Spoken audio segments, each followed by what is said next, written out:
Ya, terima kasih kepada kakak-kakak sekalian, PKJ, TJOK, Desiminasi Kabupaten Simalungun 2024. Kita berjumpa pada tatap maya yang ketujuh, kuatkan pemahaman pengembangan kurikulum pada PJOK.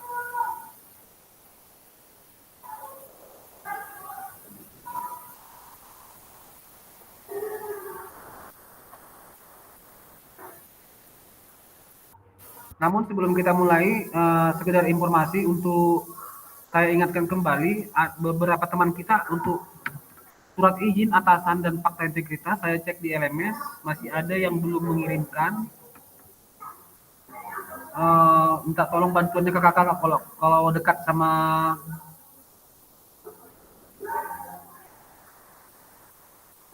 kakak Ardi, kakak Benri, kakak Medi, sama kakak Roni.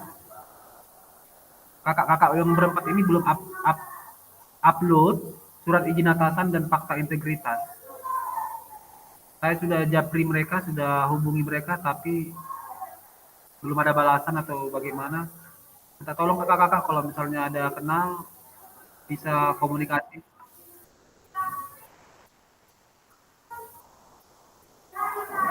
Karena surat fakta integritas sangat dan surat izin atasan harus diupload ke kakak-kakak.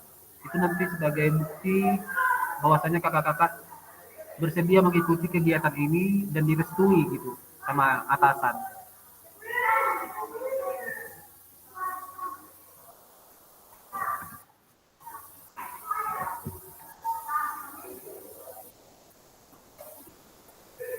Ah ini Kak Medi belum upload loh ini apa surat izin atasan sama surat fakta integritas. Mohonlah ya Kak Medi, kalau bisa hari ini Kak Medi Purba, izin Kak.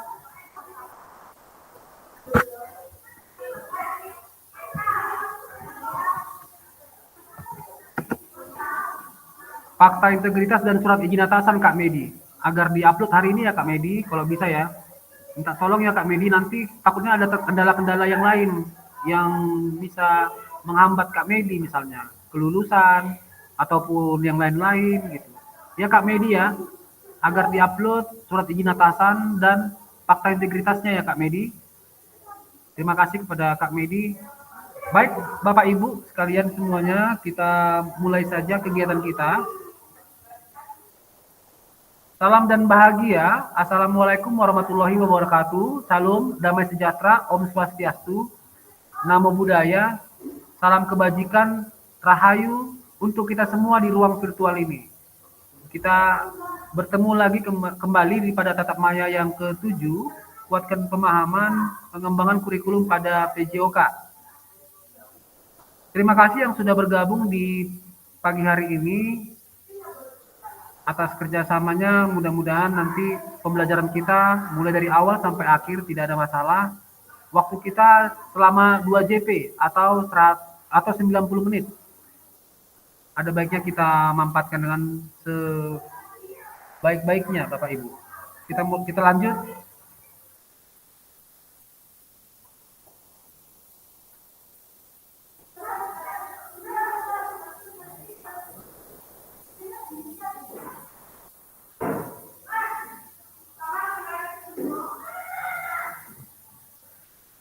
Ya, ini dia Bapak Ibu, kita tetap memakai kesepakatan bersama atau sama seperti halnya di sekolah, ada kesepakatan sekolah dan ada kesepakatan di kelas.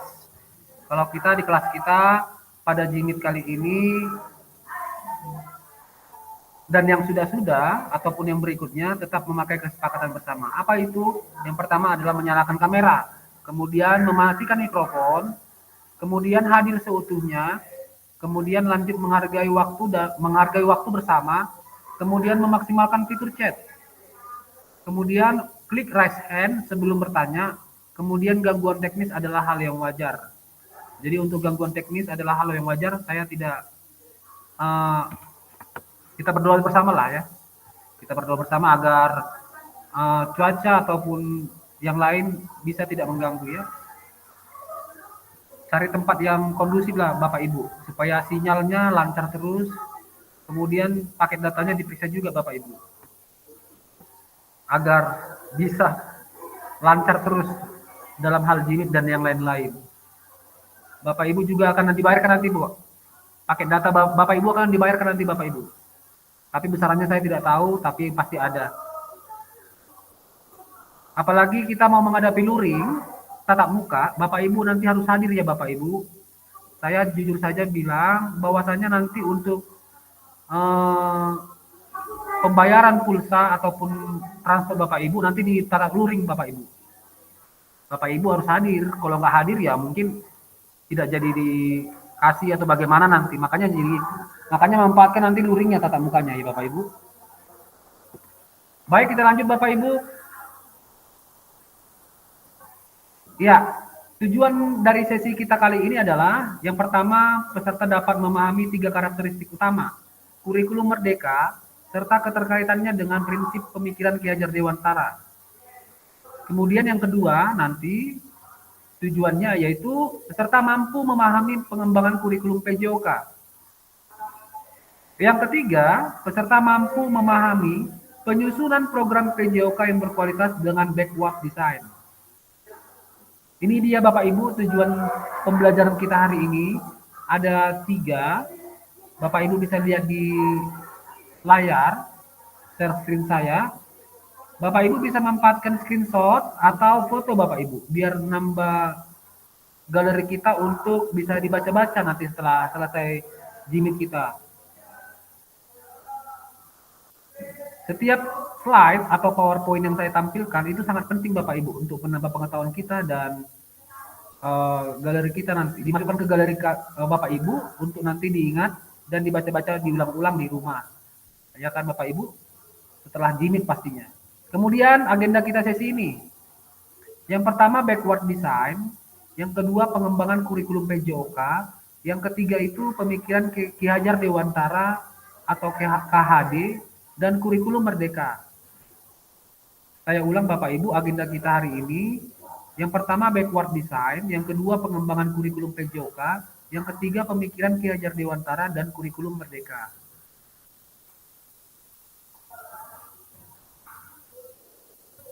Aktivitas pertama, backward design dalam pengembangan kurikulum PJOK. Backward design dalam pengembangan kurikulum PJOK. Ya, sebelum kita mendalami backward design Bapak Ibu, ada pertanyaan seperti ini. Menurut Bapak Ibu, dari skala 1 sampai 10 kira-kira seberapa dalam pemahaman Bapak Ibu tentang kurikulum PJOK? Silakan Bapak Ibu, open mic.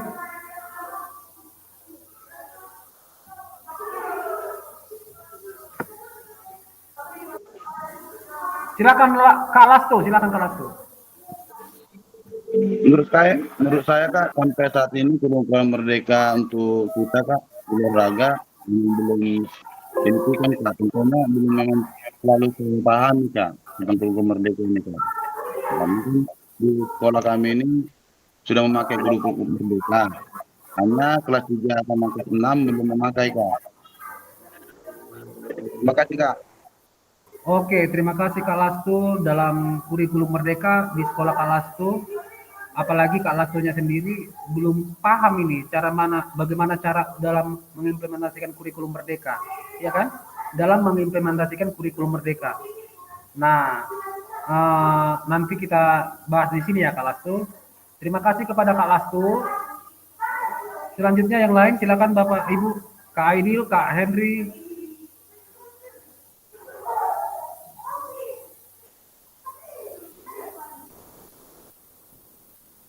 Contoh ya. Aku Kak dalam pembelajaran PJOK, pemahaman aku tentang kurikulum merdeka masih nggak bisa tertinggal K13-nya. Nah, aku masih kurikulum 2013 masih terbawa-bawa gitu. Jadi masih sulit bagi saya Kak, misalnya seperti itu ya kan. Atau enggak, asli Kak buta sama sekali aku kurikulum merdeka. Asli buta sama sekali, nggak ngerti aku kurikulum merdeka. Kayak mana ini cara penyampaian sama siswa? Masih metode lama yang aku pakai, masih gaya lama. Nah, silakan kakak-kakak. Nggak apa-apa kakak-kakak, ceritakan aja di sini sebentar. Yuk.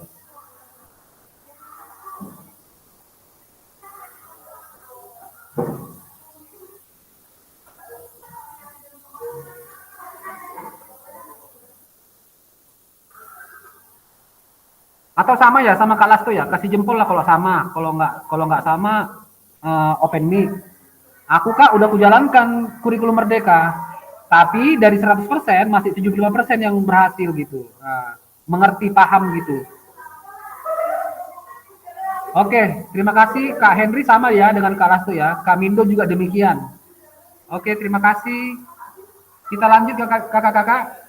Untuk pertanyaan yang kedua. Nah, ini dia kakak-kakak. Menurut kakak-kakak apa tujuan dari adanya pelajaran PJOK di sekolah? Apa tujuan dari adanya pelajaran PJOK di sekolah? Silakan menjawab di kolom chat kakak-kakak. Ada kolom chat di bawah ini, silakan diklik di situ, silakan diketik di situ. Dituliskan namanya kakak-kakak. Contoh Lasto, menurut saya dengan tujuan dari adanya pelajaran PJOK di sekolah yaitu agar anak-anak seperti ini, agar ini, supaya ini. Nah, silakan kakak-kakak. Ada kolom chat di situ. Nanti saya baca dari sini. Kalasto, Resen, silakan Kalasto.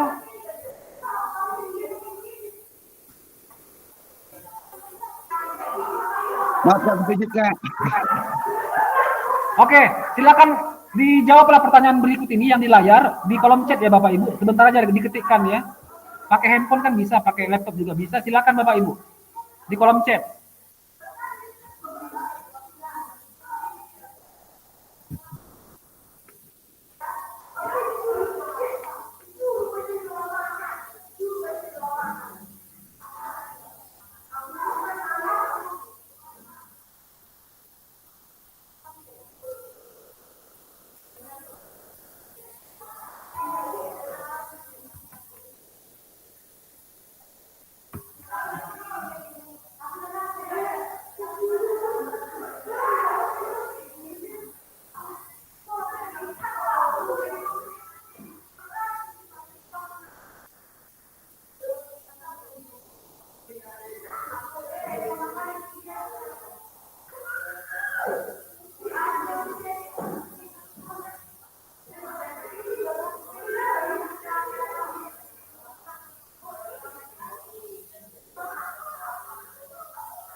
Kak Lasto resen terus ini. Salah pencet lagi Kak.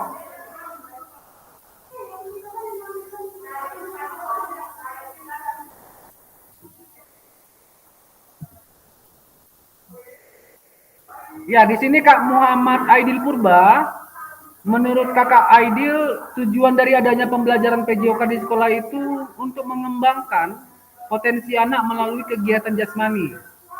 Mengembangkan potensi anak melalui kegiatan jasmani. Terima kasih kepada Kak Aidil.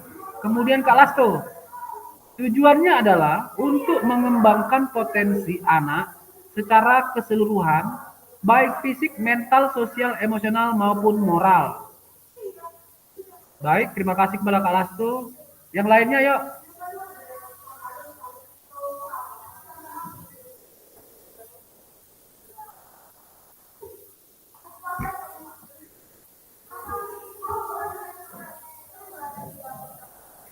Kak Lasto raise hand terus ini. Coba Kak Lasto klik lagi emoji raise hand-nya. Gambar raise hand-nya klik lagi Kak, biar jangan kontak-kontak dia Kak. Oke Kak, udah Kak. Ya, silakan kakak-kakak di kolom chat kita kakak-kakak. Tujuan adanya pelajaran PJOK di sekolah itu.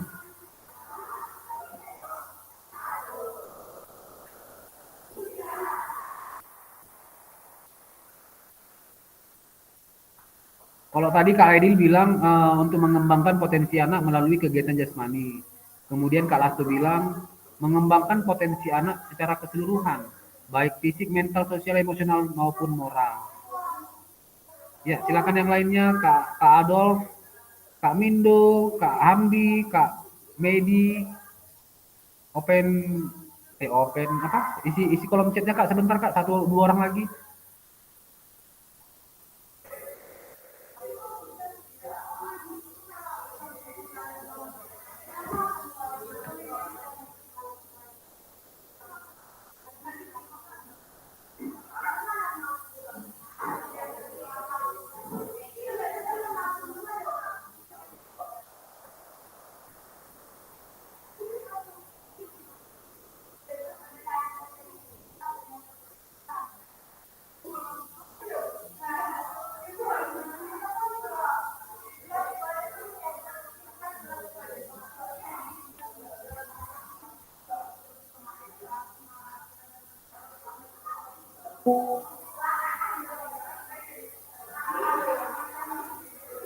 Oke kakak-kakak, kalau nggak ada, iya Kak Mindo, ini ada Kak Mindo yang terakhir.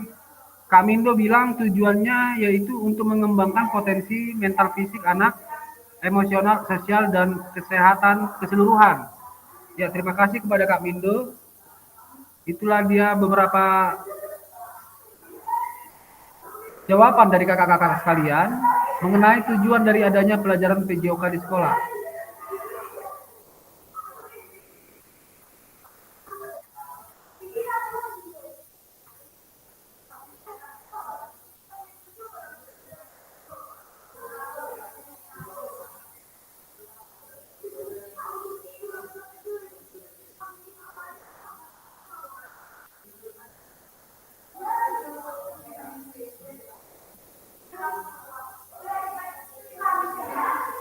Kak Adolf, terakhir ini Kak Adolf ini katanya mengembangkan keterampilan anak dan kepribadian anak untuk selalu menjunjung sportivitas. Untuk menjunjung tinggi sportivitas katanya. Ya, oke, terima kasih kepada Kak Adolf ya. Baik, kita lanjut. Kita lanjut ke slide berikutnya, yaitu menurut capaian pembelajaran PJOK kurikulum Merdeka tahun 2024 kakak-kakak, ini yang terbaru ya. Pendidikan jasmani, kesehatan dan olahraga PJOK bertujuan sebagai pembelajaran bagi peserta didik dalam kakak-kakak, ini yang terbaru loh kakak-kakak, bisa screenshot, bisa difoto untuk informasi kita yang terbaru. Menurut capaian pembelajaran PJOK pada kurikulum Merdeka tahun 2024, pendidikan jasmani, kesehatan olahraga atau PJOK bertujuan sebagai pembelajaran bagi peserta didik di dalam satu, mengembangkan, menerapkan, dan mengevaluasi keterampilan, konsep, strategi gerak yang akan menjadi disposisi untuk berpartisipasi dalam berbagai aktivitas dengan penuh kepercayaan diri, kompetensi, dan kreativitas.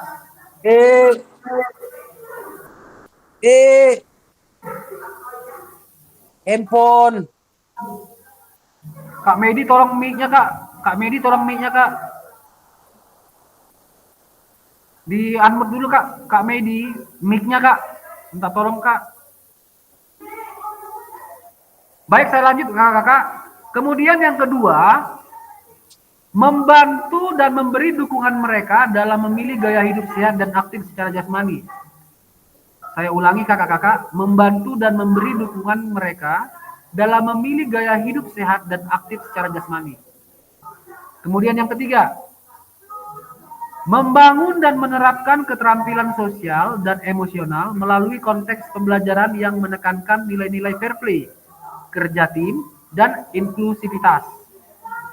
Saya ulangi kakak-kakak yang nomor 3, membangun dan menerapkan keterampilan sosial dan emosional melalui konteks pembelajaran yang menekankan nilai-nilai fair play, kerja sama tim, dan inklusivitas. Nah, ini mirip ke jawaban Kak Lastu tadi nih. Sosial dan emosional, sama Kak Mindo ya.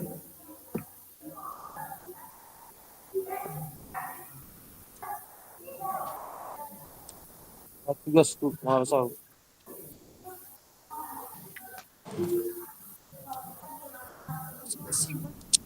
Kemudian yang terakhir, yang keempat, menanamkan apresiasi dan mengembangkan sikap positif untuk aktif secara jasmani sepanjang hayat sebagai upaya peningkatan keseluruhan kualitas hidup.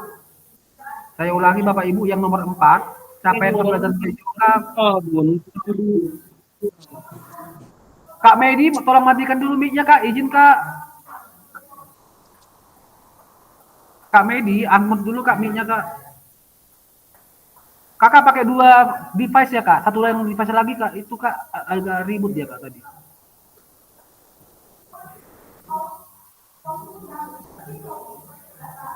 Oke, kakak-kakak, nomor 4 saya ulangi ya kakak-kakak. Menanamkan apresiasi dan mengembangkan sikap positif untuk aktif secara jasmani sepanjang hayat sebagai upaya peningkatan keseluruhan kualitas hidup. Ya, kalau kita simak kakak-kakak untuk capaian pembelajaran PJOK pada kurikulum Merdeka di tahun 2024 ini yang terbaru, ini kakak-kakak bisa screenshot, bisa foto sebagai pegangan kakak-kakak. Ada 4 di situ yang menjadi esensi pembelajaran PJOK pada kurikulum Merdeka, mengembangkan, menerapkan, dan mengevaluasi keterampilan konsep strategi gerak, kemudian membantu dan memberi dukungan, kemudian membangun dan menerapkan keterampilan sosial dan emosional, kemudian menanamkan apresiasi dan mengembangkan sikap positif. Itu dia kakak-kakak, esensi, yang paling vital, yang paling penting, yang paling utama, capaian pembelajaran PJOK secara keseluruhan pada kurikulum Merdeka 2024 ini, tahun terbaru ini. Kita lanjut ya kakak-kakak.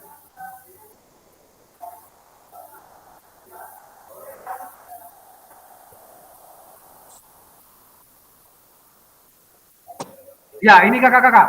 Kakak-kakak disuruh berdiskusi sesuai pertanyaan pada slide berikutnya. Silakan nanti tulis di kolom chat atau raise hand untuk menyampaikan pendapat Bapak Ibu. Apa pertanyaannya? Nah, ini dia kakak-kakak. Terlepas dari kurikulum apapun, apakah selama ini Bapak Ibu sudah memahami dengan baik tujuan mata pelajaran dan menjadikannya sebagai acuan?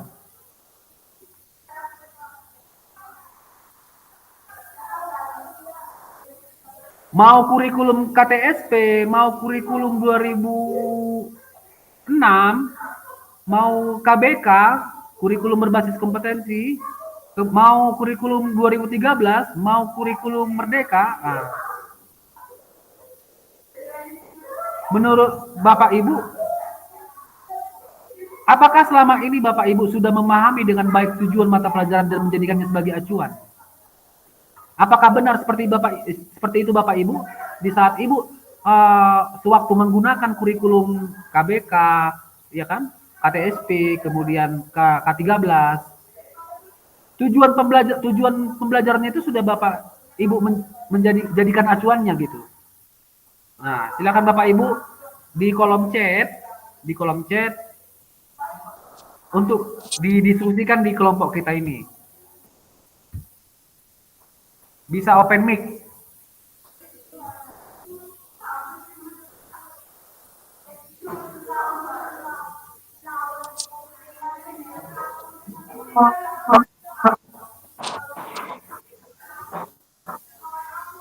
Ano ba, di ba?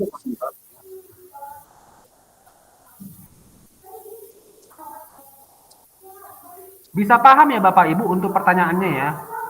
Terlepas dari kurikulum apapun, mau yang ini, mau yang itu, mau yang ini, mau yang itu, ya kan?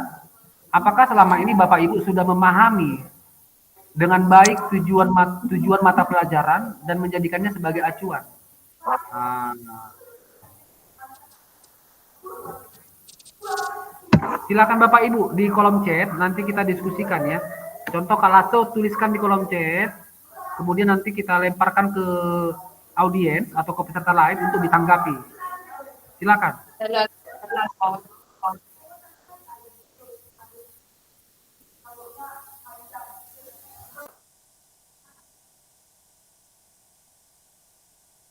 Telepon. Oke.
Bapak Ibu silakan dijawab segera ya Bapak Ibu, jangan terlalu lama ya Bapak Ibu. Nanti kita terlalu lama di slide ini. Masih ada lagi nih, banyak lagi nih slide berikutnya.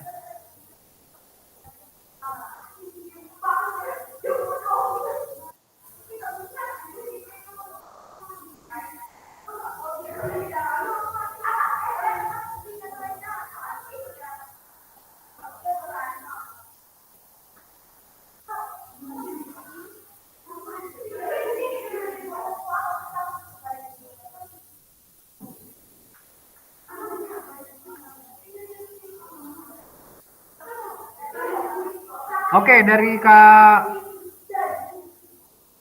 Adolf, Henry Sinaga sudah masuk ini. Semua jenis kurikulum memiliki tujuan yang sama.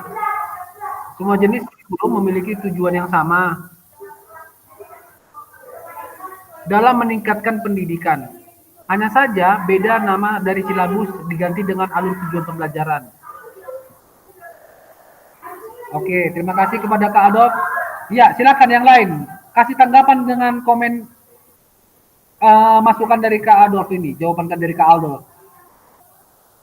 Ayo, kata Kak Adolf di sini, semua jenis kurikulum itu tujuan pembelajarannya sama dalam meningkatkan pendidikan ya. Hanya saja beda nama dari silabusnya diganti dengan alur tujuan pembelajaran. Mungkin apa ya lebih tepatnya pada kurikulum merdeka ini ya namanya ya. Yang terbaru sekarang alur tujuan pembelajaran. Silakan yang lain kasih tanggapan dulu menurut Bapak Ibu bagaimana jawaban Kak Adolf ini?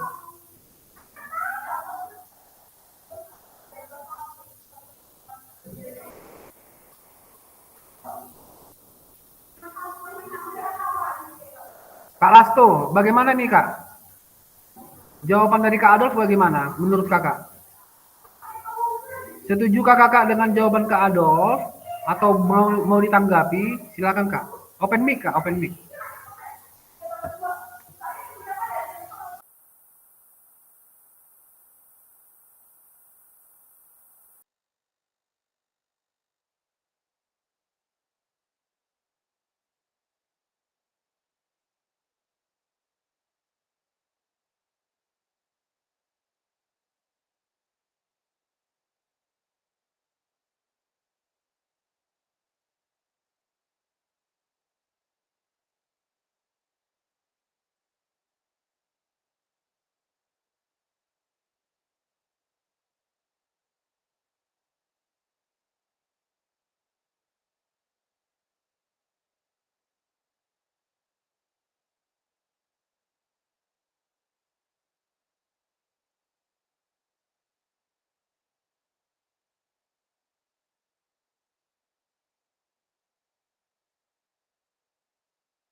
Silakan Kak Lasto.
Baik kakak-kakak, saya bacakan saja ya. Kak Lasto juga enggan memberikan tanggapan jawaban temannya. Gak apa-apa ya, kalau misalnya enggan. Di sini Kak Adolf bilang tadi, semua jenis kurikulum itu memiliki tujuan yang sama dalam meningkatkan pendidikan. Hanya saja beda nama dari silabus diganti dengan alur tujuan pembelajaran. Kemudian Kak Lasto, ya, karena kurikulum berfungsi sebagai landasan yang memberikan arah dan tujuan pendidikan, serta mempersiapkan peserta didik agar menjadi pribadi yang kreatif, inovatif, beriman, dan afektif. Terima kasih ya kepada Kak Lasto. Kak Mindo, kurikulum membantu kita menemukan arahan yang tepat untuk melaksanakan pembelajaran sesuai dengan kemampuan siswa. Ya, menjadi patrol atau acuan ya kakak-kakak. Terima kasih kepada Kak Mindo. Baik Bapak Ibu, kita lanjut ya Bapak Ibu ya. Untuk pertanyaan yang kedua, ini dia Bapak Ibu. Dalam konteks kurikulum merdeka, apakah tujuan-tujuan ini bisa dicapai? Silakan Bapak Ibu. Silakan Bapak Ibu menjawab di kolom chat. Nanti kita bacakan atau kita diskusikan atau ditanggapi juga boleh. Silakan nanti open mic, raise hand terlebih dahulu baru open mic. Silakan Bapak Ibu untuk pertanyaan yang kedua. Dalam konteks kurikulum merdeka, apakah tujuan-tujuan ini bisa dicapai? Silakan berelaborasi Bapak Ibu di kolom chat.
Silakan Bapak Ibu jangan terlalu lama untuk menjawab pertanyaan berikut ini di kolom chat Bapak Ibu biar saya bacakan Bapak Ibu atau nanti ada yang mau menanggapi silakan.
Kak Muhammad Aidil, Raisen silakan Kak. Ada yang mau disampaikan Kak?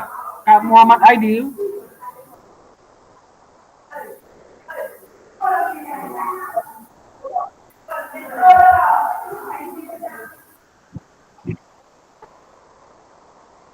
Ingin memberi tanggapan, apakah tujuan-tujuan ini bisa dicapai? Jawaban saya ya, karena kurikulum Merdeka ini siswa diberi kebebasan untuk memilih minat belajarnya masing-masing. Itu saja, Kak.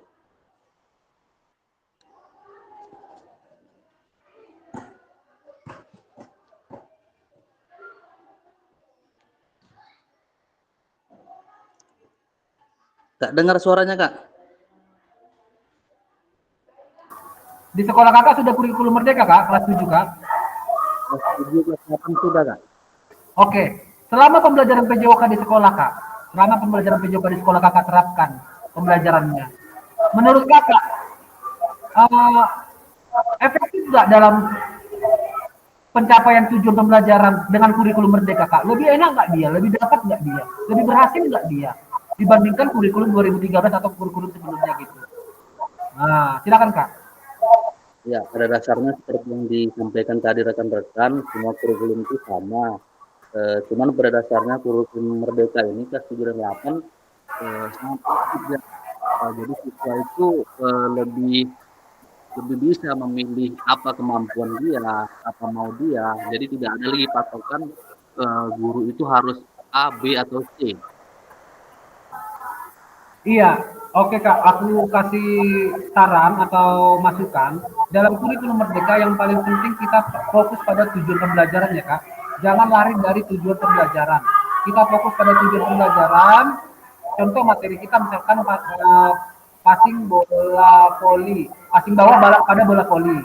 Nah, fokusnya ke situ Kak, fokusnya ke situ agar tercapai tujuan pembelajaran kita Kak. Contoh, dalam diferensiasi konten misalnya, dalam diferensiasi konten tampilkan dia Kak passing bawah, bentuk-bentuk perlakuan passing bawah yang bisa diamati dalam video pembelajaran oleh siswa, ya kan? Nah, kemudian masuk ke diferensiasi proses. Pada diferensiasi proses melakukan praktik di lapangan, lakukan dia Kak pembagian kelompok Kak. Contoh 30 kelas, 30 orang dalam satu kelas, ya kan? Bagi kelompok dia Kak. Nah, kelompok pertama melakukan passing bawah dengan 2 langkah ke kiri. Kelompok kedua melakukan passing bawah dengan 2 langkah ke kanan. Kelompok ketiga melakukan passing bawah dengan maju ke depan 2 langkah. Kelompok keempat melakukan passing bawah dengan mundur ke belakang 2 langkah. Kelompok 5 melakukan passing bawah stay di tempat, ya, stay di tempat di posnya. Nah, setelah itu Kak, roger dia Kak. Kelompok 1 tadi melakukan apa yang dilakukan kelompok 2, kelompok 2 apa yang dilakukan kelompok 3, rocker change, sehingga fokusnya pada passing bawah semua dia. Nah, begitu anak-anak melakukan passing atas, jangan Kak, langsung kakak kasih peringatan atau teguran, biar nggak lari dari tujuan pembelajaran, biar dapat tujuan pembelajaran kita Kak. Apa tujuan pembelajaran kita pada materi passing bola voli, passing bawah pada bola voli? Peserta didik mampu mempraktikkan, ya kan? Mampu mempraktikkan passing bawah bola voli dengan baik dan benar. Itulah dulu ya kan? Nah, itu dia diferensiasi prosesnya. Masuk kita ke diferensiasi produknya Kak. Apa diferensiasi produknya? Bagaimana caranya kita buat? Mainkan Kak, gamekan dia Kak. Buatkan game, modifikasi 2 lawan 2, 3 lawan 3 atau 4 lawan 4. Udah modifikasi kan Kak? Biar lebih enak Kakak mengamati dalam pengamatan Kakak nanti dalam mengevaluasi. Nah, pada saat melakukan game Kak di diferensiasi proses, jangan biarkan anak-anak itu Kak melakukan passing atas. Jangan biarkan anak-anak itu Kak melakukan smash. Jangan biarkan anak-anak itu Kak melakukan blok. Yang bisa hanya passing bawah dan servis. Itu pun servis untuk mengawali aja. Nah, passing bawah, passing mereka game tapi main passing bawah terus. Passing bawah, menyeberangkan bola pun passing bawah. Nah, itu dia Kak. Sampai menyeberangkan bola pun passing bawah. Kakak sambil berjalan, siswa-siswi bisa berdiri mengamati temannya yang tadi main, atau enggak, kalau enggak manfaatkan Kak. lapangan supaya tidak menunggu Kak antrian giliran main, manfaatkan tali plastik Kak, pakai kayu tongkat-tongkat, pasang panca tali plastik. Nah, jadi semua anak-anak terlibat Kak. Pada kurikulum merdeka, keterlibatan siswa itu yang paling utama Kak juga. Jangan biarkan anak-anak di kurikulum merdeka mengantri, menunggu. Paling pantang itu Kak. Paling pantang di kurikulum merdeka anak-anak menunggu atau mengantri untuk melakukan pembelajaran. Makanya dia manfaatkan lapangan. Kemudian kalau tidak ada net, bola voli terbatas, satu aja di sekolah punya, manfaatkan dari plastik Kak. Gak apa-apa Kak, kita mau fokus ke passing bawahnya aja kok. Kita kan nggak mau turnamen, kita kan nggak mau tanding ataupun mau sesuatu yang lebih ya kan. Cuman pembelajaran kita, tujuan pembelajaran kita supaya dapat Kak, itu aja Kak. Oke, bisa ya Kak ya. Manfaatkan dalam kurikulum merdeka, lakukan diferensiasi konten, penyajian video pembelajaran, penyajian modul ajar, kemudian masuk ke diferensiasi proses, ya kan? Strategi mengajar pada saat pembelajaran PJOK dengan materi yang sudah kita rencanakan. Contoh, apalagi materi yang lain, atletik, sprint lari jarak pendek, ya kan? Apa yang mau kita lakukan? Bagi kelompok Kak, bagi kelompok mereka Kak, udah. Nah, masing-masing kelompok melakukan, yang satu melakukan start jongkok, ya kan? Start jongkok bersedia, start jongkok bersiap, kelompok 2, start jongkok iya, kelompok 3. Nanti change. Kemudian di finish, bagaimana perlakuan di finish? Nah, itu kelompok 4, kelompok 5. Iya kan? Membusukkan dada, ya kan? Atau iya, membusukkan dada di finish. Kemudian buat garisnya Kak. Garisnya kan nggak para beli-beli kita. Hanya sebatas batu bata ataupun spidol ataupun kapur tulis. Pembagian kelompok dalam kurikulum merdeka pada saat pembelajaran PJOK sangat penting Kak. Pembagian kelompok agar anak-anak semua terlibat, tidak menunggu dia Kak. Jangan menunggu. Paling pantang menunggu di kurikulum merdeka. Ingatlah itu Kak. Paling pantang, nggak boleh terlibat. Nanti kalau dia udah terjadi penunggu antrian, udahlah Kak, garuk-garuk apa ini Kak? Digaruk-garuk lah pantatnya nanti nih atau pahanya, iya kan? Kalau nggak disipak-sipak, ditunjang-tunjang nanti kaki kawannya, mengganggu lah nih, buat keributan nanti nih. Nah, kasih keterlibatan siswa dia Kak. Oke Kak, terima kasih ya Kak ya. Itu mungkin sedikit, masih sedikit. Silakan yang lain kalau masih ada, biar kita lanjut Kak.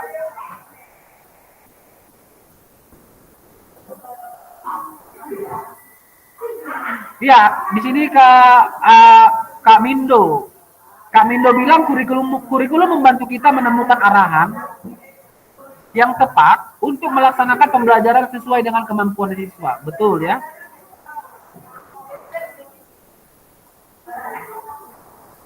Kak Aidil Purba juga di sini meneruskan, ya, karena kurikulum merdeka memberi kebebasan kepada siswa untuk memilih minat belajarnya. Terima kasih kepada kakak-kakak sekalian semuanya. Kita lanjut ya kakak-kakak.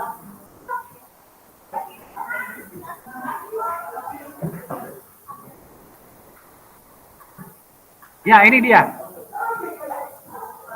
Memahami tujuan umum penting sebagai acuan untuk memahami muara akhir pembelajaran.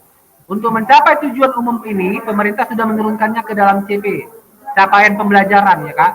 Dan mempersilahkan guru satuan pendidikan untuk menurunkannya lagi ke dalam CP.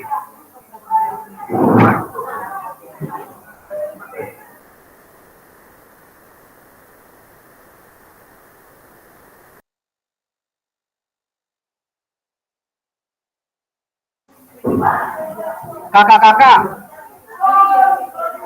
kurikulum merdeka yang sekarang kita jalani ini udah tujuan memahami tujuan umum penting sebagai acuan untuk memahami muara akhir. Dalam kurikulum merdeka kakak-kakak, untuk merancang program pengajaran, tujuan pembelajarannya dulu Kak, yang kita mau lihat, yang mau kita targetkan. Baru kita masuk ke asesmen, baru kita masuk ke aktivitas pembelajaran. Itu dia kakak-kakak, backward design-nya. Nanti aku tampilkan ya kakak-kakak, backward design-nya. Nah, di sini katanya pemerintah sudah menurunkannya ke dalam capaian pembelajaran dan mempersilahkan guru satuan pendidikan untuk menurunkannya lagi ke dalam TP. Tujuan pembelajaran. Kakak-kakak, kurikulum merdeka. Maksudnya di sini kakak-kakak merdeka, Kak. Silakan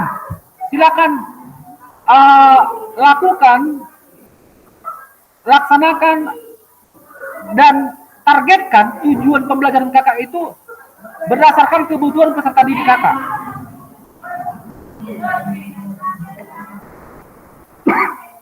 Jangan buat rumit-rumit, Kak, tujuan pembelajarannya, Kak. Ya.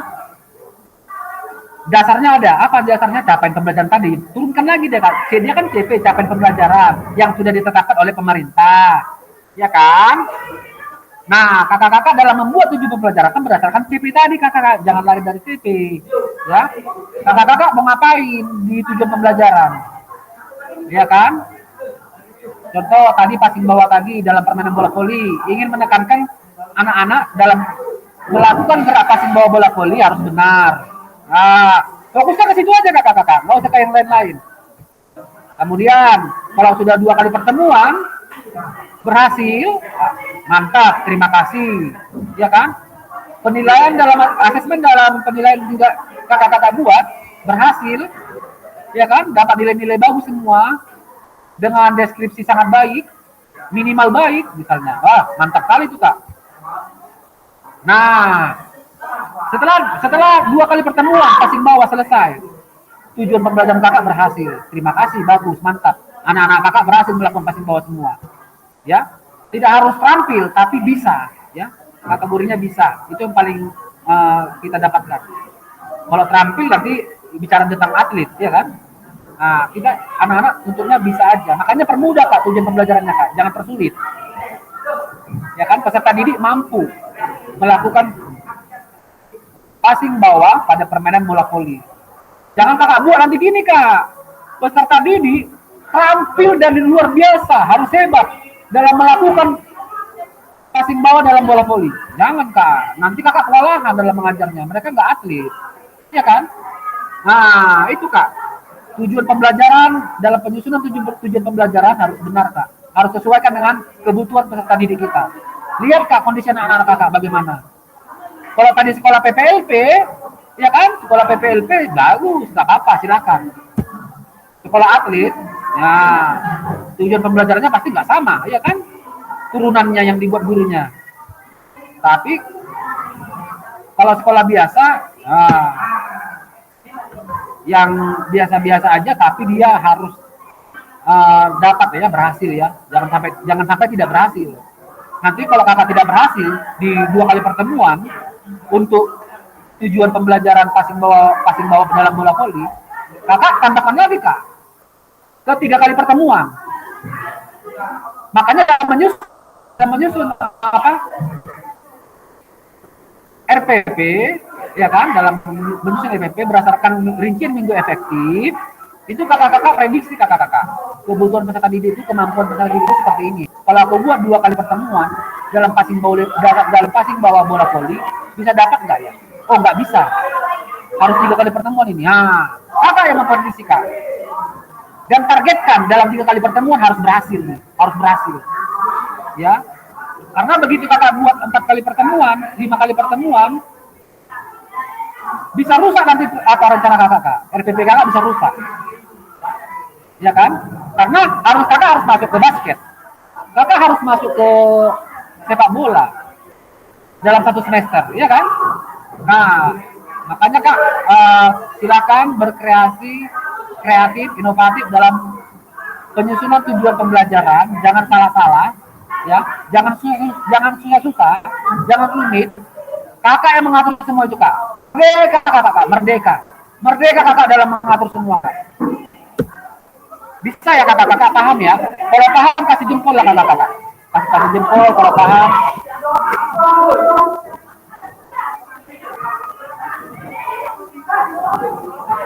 Baik, kita lanjut ya.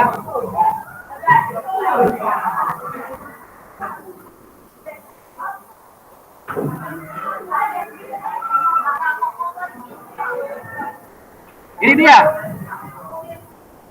selanjutnya, slide selanjutnya, bagaimana memastikan agar pengajaran yang kita lakukan benar-benar menyasar tujuan pembelajaran? Karena seringkali pengajaran langsung fokus pada materi atau aktivitas apa yang harus dilakukan. Silakan kakak-kakak, open mic.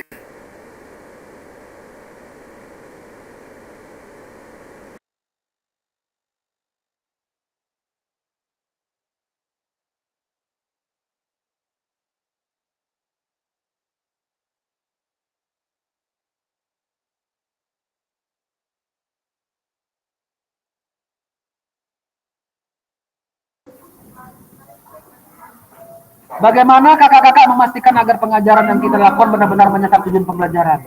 Silakan kak di kolom chat kak. Karena seringkali katanya pengajaran langsung fokus pada materi atau aktivitas apa yang harus dilakukan murid tanpa melihat tujuan pembelajarannya.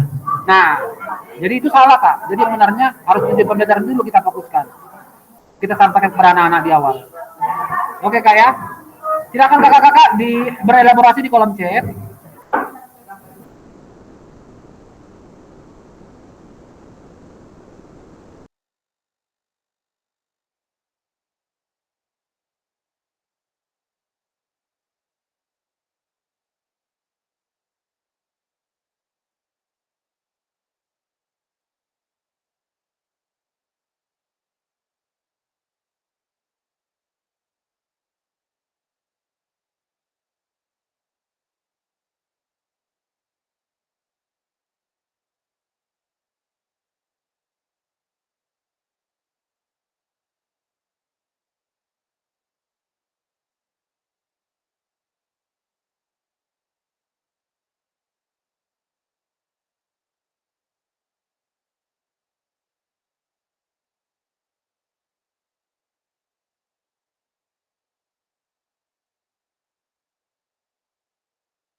Oke kakak-kakak, kita baca di kolom chat.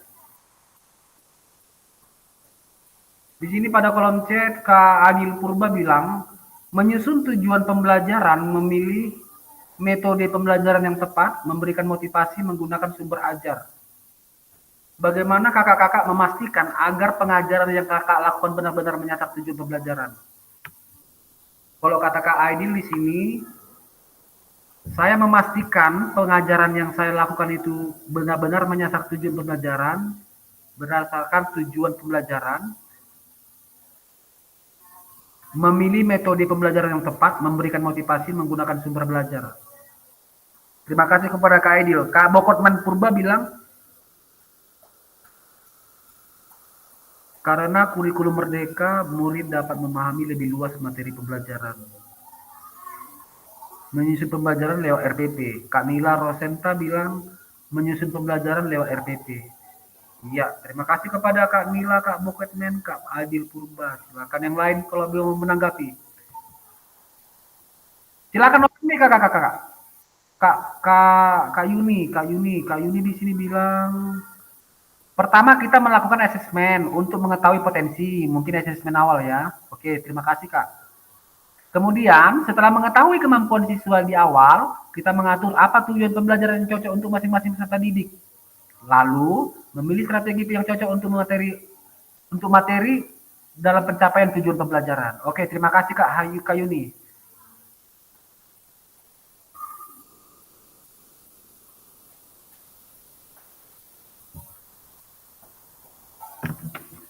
Kita nggak usah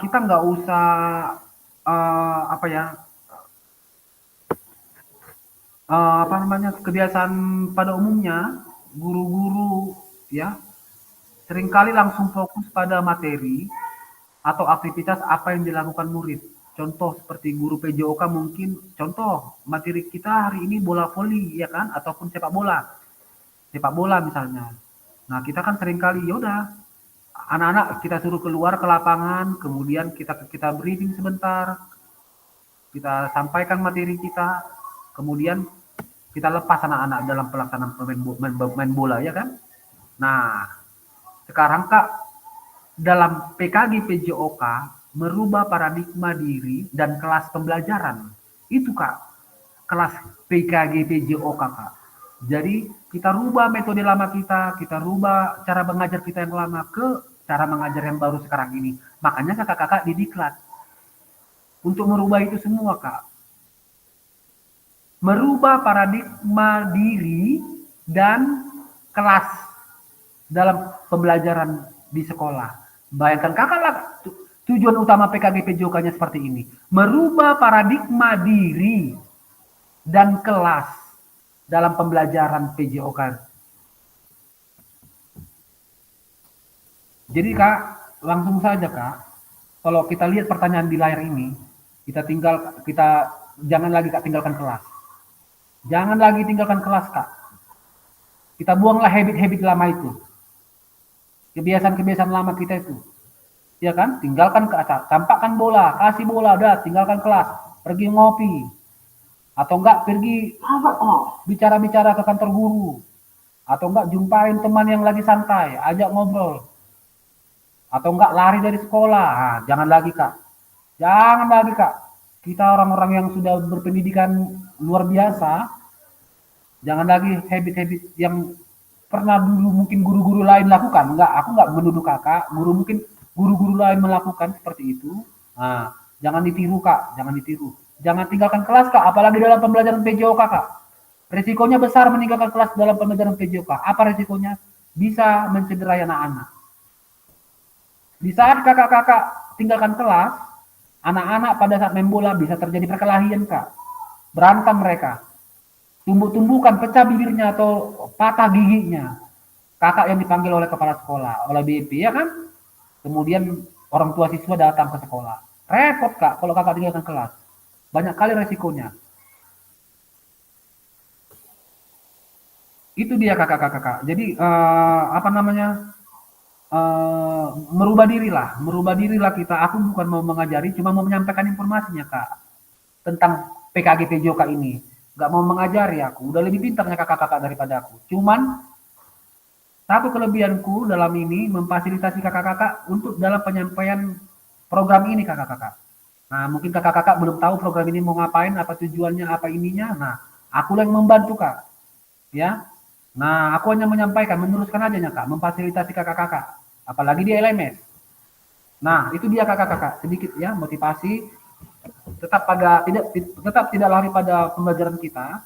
Yang paling penting itulah kak, jangan tinggalkan kelas, dan mengajar bagus lah, mengajar bagus, karena kita nggak orang-orang yang dulu-dulu lagi gitu ya, yang habitnya mungkin yang lain-lain kita rasakan atau kita amati. Kita orang-orang terbaru yang energi, yang bisa merubah paradigma diri kita dan kelas kita dalam pembelajaran PJOK yang lebih baik lagi. Ya, kurikulum Merdeka berpusat pada murid. Keterlibatan siswa itu yang paling utama. Oke kakak-kakak, ya kita lanjut ya kakak-kakak. Sudah slide berikutnya kita, ini dia backward design. Proses backward design dalam pengembangan kurikulum secara umum melalui 3 tahap di bawah ini. Yang pertama mengidentifikasi capaian pembelajaran, yang kedua menentukan metode penilaian, yang ketiga merencanakan pengalaman belajar dan strategi pembelajaran. Backward design kak.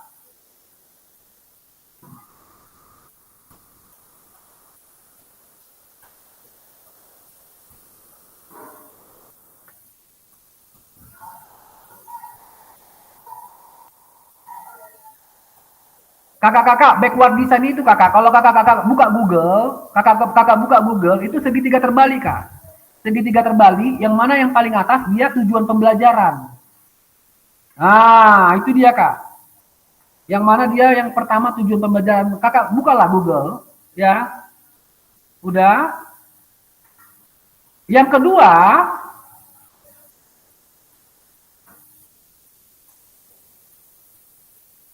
penilaiannya kak, yang kedua penilaiannya, yang ketiga baru dia kak pembelajarannya. Itu dia kak. Jadi kalau misalnya apa namanya kakak-kakak merancang RPP ya kan. Nah tujuan pembelajarannya kakak-kakak lihat seperti sekarang ini di mana? Paling atas kan kak? Paling atas ya. Ya itu dia kak. Tujuan pembelajaran dulu disampaikan kak, dikerjakan kak. Identifikasi dulu tujuan pembelajarannya, capaian pembelajarannya, ya kan? Baru masuk ke metode penilaian, asesmennya. Nah, setelah itu, udah tahu kakak tujuannya, tahu kakak metode cara menilainya nanti, baru masuk ke strategi mengajarnya kak. Contoh, kembali lagi kita, biar lebih enak, biar lebih mantap. Kakak-kakak dalam satu materi, sepak bola, ya kan? Kakak-kakak membuat tujuan pembelajaran dalam materi sepak bola, menendang bola dengan kaki bagian dalam, shooting ya, menendang bola dengan kaki bagian dalam, ya kan? Tujuan pembelajarannya apa kak? Itu yang pertama kak. Tujuan pembelajarannya kakak mau ngapain? Menargetkan apa kakak kak? Kita anggaplah dulu peserta didik mampu dalam menendang bola dengan kaki bagian dalam, ya kan? Nah, kakak-kakak, tadi aku bilang kan ada rincian minggu efektif. Dalam rencana pengajaran kakak ini mau berapa kali pertemuan kakak buat? Nah, itu dia kak. Sepak bola besar dalam bab 1 bola besar ada materi sepak bola. Nah, di materi sepak bola itu ada apa? Gerak dasar dalam melakukan sepak bola. Ya kan? Ada shooting, ada passing, ada dribbling. Nah, kakak mau apa? Mau perbagian atau mau menyeluruh? Ya kan? Kalau perbagian kak, shooting, gerak dasarnya dipecah kak. Shooting, passing, dribbling. Kalau menyeluruh satukan semua kak, gerak dasarnya. Dalam hal tujuan pembelajarannya pun satukan semua, cuman kurang efektif nanti kak. Terkesan asal nanti, ngasal nanti mengajar kita. Jadi bagaimana? Perbagian buat kak, biar lebih mantap kak. Nah, tujuan pembelajarannya juga perbagian buat kak, biar lebih mantap dia kak hasilnya nanti, biar lebih tercapai, biar lebih nyata hasilnya, ya kan? Begitu kakak buat menyeluruh bisa, cuman kakak yang repot nanti kak, takutnya esensinya nggak dapat ya. Oke kak? Bisa ya kak ya, tujuan pembelajarannya dulu ya. Apa tadi dalam passing dalam shooting kaki dalam menendang kaki bagian dalam. Peserta didik mampu melakukan tendangan bola dengan kaki bagian dalam. Oke? Nah, baru masuk Kak yang kedua. Apa yang kedua tadi? Metode penilaian. Rancang Kak, mau kayak mana Kakak buat cara menilainya nanti? Pada saat anak-anak melakukan passing menendang dengan kaki bagian dalam. Contoh, kalau pas dia dengan kaki bagian dalam, pas dengan gerakan yang benar, dapat nilai sekian, ya kan? Nah, kalau dengan pucuk dia salah posisi, tapi tetap bolanya tertendang, tetap bolanya ini, bagaimana? Apakah dia dapat poin atau enggak? Itu tergantung kakak, Kak. Nanti kalau aku buat poin lah, contoh dia menendang tapi dengan kura-kura kaki atau dengan kaki bagian luar, lari kali dari tujuan pembelajaranku, nggak nyampe nanti tujuan pembelajaranku, nanti bisa bersalah-salahan semua. Kakak fokusnya pada tujuan pembelajaran. Apa tujuan pembelajarannya? Kaki bagian dalam. Begitu karena anak salah menendang dengan kaki bagian luar misalnya, ya kan? Nah, apa yang kakak lakukan? Evaluasi Kak. Kakak kan sambil jalan-jalan. Langsung tegur Kak, langsung ingatkan, langsung evaluasi, langsung action. Ya. Langsung action. Nanti kamu dalam penilaian, kalau kamu buat salah menendang dengan kaki bagian luar, kamu nilainya sedikit atau 0. Silakan dengan kaki yang benar, kaki bagian dalam. Gampang kok melakukannya. Tidak sulit. Ya. Oke, bisa ya kakak-kakak. Kemudian penilaian yang lain bagaimana? Kakak yang merancang Kak. Kalau tadi dia menendang kaki bagian dalam dengan stay di tempat, berdiri di tempat, ya kan? Ini buat lagi Kak, dia menendang kaki bagian dalam dengan diawali dengan berlari. Berlari, nah dia menendang. Kemudian yang ketiga Kak, penilaiannya bagaimana lagi? Dia menendang bola dengan kaki bagian dalam, berlari, kemudian menuju sasaran tembak. Contoh gol misalnya. Sasaran tembaknya gawang dalam gawang tadi masuk ke dalam gawang. Itu poinnya lebih tinggi lagi. Nah, kemudian apa lagi? Bisa dia terampil atau juggling bola dengan kaki bagian dalam. Wah, itu lebih hebat lagi, ya kan? Itu udah skill yang dia rata-rata, tapi kita nggak ke situ ya. Tetap pada tujuan pembelajaran, menendang kaki bagian dalam. Oke, kakak-kakak fokus ke situ pada penilaiannya juga ya. Kemudian masuklah kita ke strategi pembelajaran. Nah, bagi kelompok kakak-kakak, bagi kelompok nggak ada bola kami Pak, bola kami di sekolah itu cuma 1. Entah kemana dibuat dana bos ini, ya kan?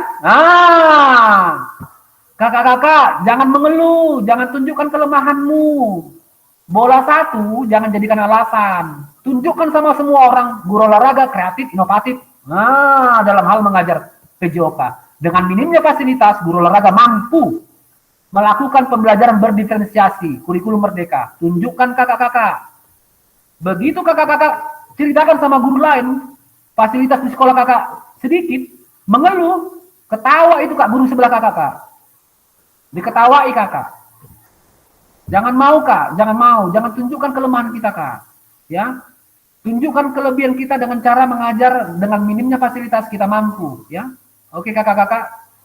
Kayak mana mau kita buat? Keterbatasan dana ABT, Asset Based Thinking, 7 aset yang kemarin kita pelajari. Aset finansial di sekolah kita terbatas. Kayak mana mau dibuat? Mungkin didahulukan dulu yang penting-penting. Mungkin untuk sarana prasarana olahraga ya menyusul lah. Sabar. Oke Kak. Strategi mengajar dengan minim fasilitas. Ini dia kendalanya. Pada umumnya minim fasilitas. Bola cuma 1. Anak-anak jumlah anak-anak satu kelas 30. Iya kan? Kakak-kakak, mainkan Kak gerak tanpa bola Kak. Ya, gerak tanpa bola. Bagi kelompok. Ya, kelompok 1 menendang kaki bagian dalam dengan cara di tempat. Kelompok 2 menendang bola dengan kaki bagian dalam dengan cara berlari. Kelompok 3 menendang bola dengan kaki bagian dalam dengan cara tepat sasaran, masuk ke dalam gawang.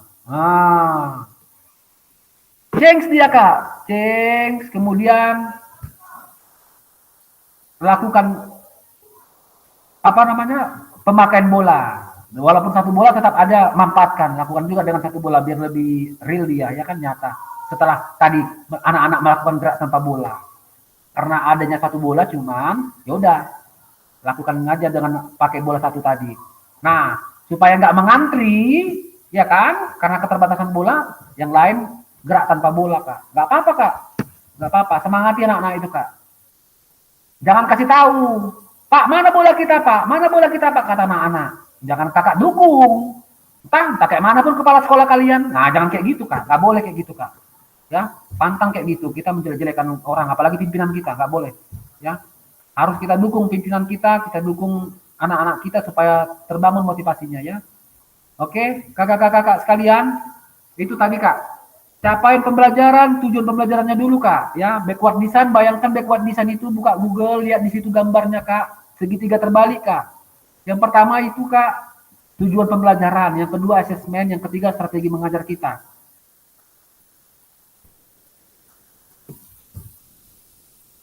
Bisa ya kakak-kakak, paham ya yang saya sampaikan dari tadi ya Kak. Kalau paham Kak, silakan kasihkan jempol Kak, biar aku bisa lihat Kak.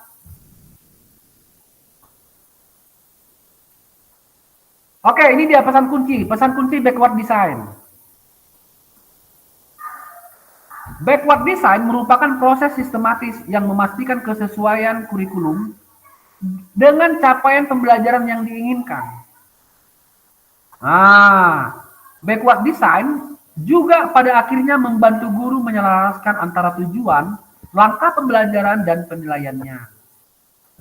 Yang tiga ini jangan ditinggalkan ya kakak-kakak, jangan hilang ya.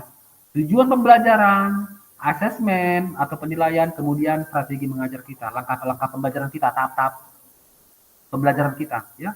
Itu tertuang semua pada RPP, ya kakak-kakak.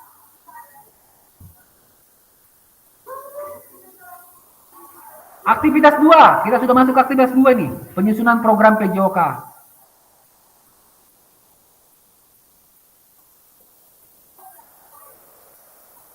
Kurikulum berbasis standar. Manakah yang benar definisi di bawah ini? Yang paling benar di bawah ya kakak-kakak. Kurikulum adalah suatu standar atau mengetahui apa yang peserta didik harus pelajari. Meliputi keterampilan, pengetahuan, dan sikap.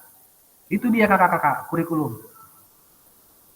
Kurikulum itu kakak-kakak suatu standar atau patronnya atau acuannya, ya kan, akarnya, untuk mengetahui apa yang peserta didik harus pelajari, meliputi keterampilan, pengetahuan, dan sikap.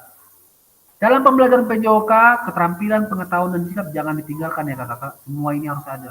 Semua ini harus kita buatkan, ya. Pengetahuannya, keterampilannya, sikapnya. Apalagi anak-anak sekarang sikapnya sudah menurun ini, ya. Kakak-kakak getol juga di sini kak, dalam sikap kak. Sikap anak-anak tegaskan dia, biar dia dalam semua pembelajaran ataupun di mana saja dia berada punya sikap yang baik, ya kakak-kakak.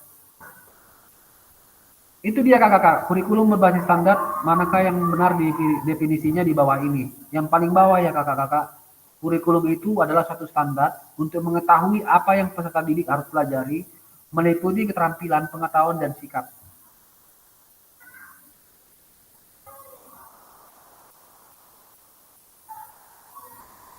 Komponen kurikulum pada Satuan Pendidikan Pelaksana Kurikulum Merdeka.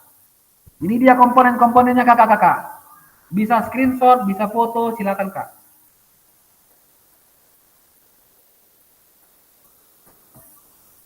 Struktur kurikulum. Yang pertama, yang kedua capaian pembelajaran, yang ketiga pembelajaran dan asesmen, yang keempat penggunaan perangkat ajar, yang kelima kurikulum satuan pendidikan. Ini dari Kemendikbud, komponen kurikulum satuan pendidikan dikembangkan dan digunakan di satuan pendidikan, terdiri dari karakteristik satuan pendidikan, visi misi dan tujuan satuan pendidikan, pengorganisasian pembelajaran dan perencanaan pembelajaran.